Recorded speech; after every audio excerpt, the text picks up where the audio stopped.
भारतीय सेना में राफेल फाइटर जेट शामिल होने के बाद से ही पाकिस्तान की बेचैनी बढ़ गई है। पाकिस्तानी आर्मी ने एक बार फिर भारत को सैन्य खर्चे बढ़ाने को लेकर चिंता जताने के साथ राफेल का जिक्र किया है। पाकिस्तानी सेना के प्रवक्ता जनरल बाबर इफ्तिकार ने कहा है कि पाकिस्तान भारत के सैन्य खर्चे और रक्षा बजट में बढ़ोतरी को लेकर चिंतित है, लेकिन भारत के फ्रांस से 5 राफेल जेट खरीदने के बावजूद सेना किसी भी हमले का जवाब देने के लिए पूरी तरह से तैयार है। पाकिस्तान की सेना के प्रवक्ता ने आंतरिक और बाहरी सुरक्षा से जुड़े मुद्दे को लेकर बुलाई गई एक प्रेस कॉन्फ्रेंस में ये बातें कहीं। आज पाकिस्तान अपना स्वतंत्रता दिवस भी मना रहा है।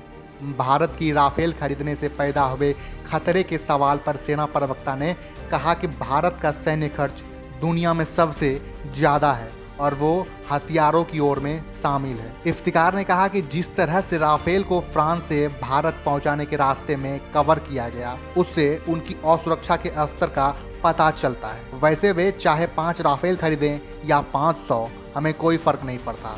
हम पूरी तरह से तैयार हैं और हमें अपनी क्षमता पर कोई शक नहीं है। हम इस बात को पहले भी साबित कर चुके हैं और राफेल के आने से कोई अंतर नहीं आने वाला, लेकिन उनके रक्षा खर्च और हमारे रक्षा खर्च का फर्क क्षेत्र में पारंपरिक संतुलन को प्रभावित कर सकता है। जब ऐसी चीजें होती है तो अंतर्राष्ट्रीय समुदाय को ध्यान देना चाहिए। पाकिस्तानी सेना के प्रवक्ता ने दबे सुर में सैन्य बजट कम होने की शिकायत भी की। उन्होंने कहा कि पाकिस्तान में कई लोग कहते हैं कि रक्षा बजट बहुत ज़्यादा है। पाकिस्तान में आर्मी, नेवी और एयरफोर्स को मिलाकर बजट का 17% सेना पर खर्च होता है। पिछले 10 वर्षों में पाकिस्तान का रक्षा बजट लगातार कम होता जा रहा है। पिछले 2 वर्षों में रक्षा बजट में महंगाई की दर के हिसाब से भी बढ़ोतरी नहीं हुई, लेकिन इसका यह मतलब नहीं है कि इससे हमारी तैयारी पर कोई असर भी पड़ेगा। कम संसाधनों में भी हम अपने दुश्मनों का सामना करने के लिए पूरी तरह से तैयार हैं।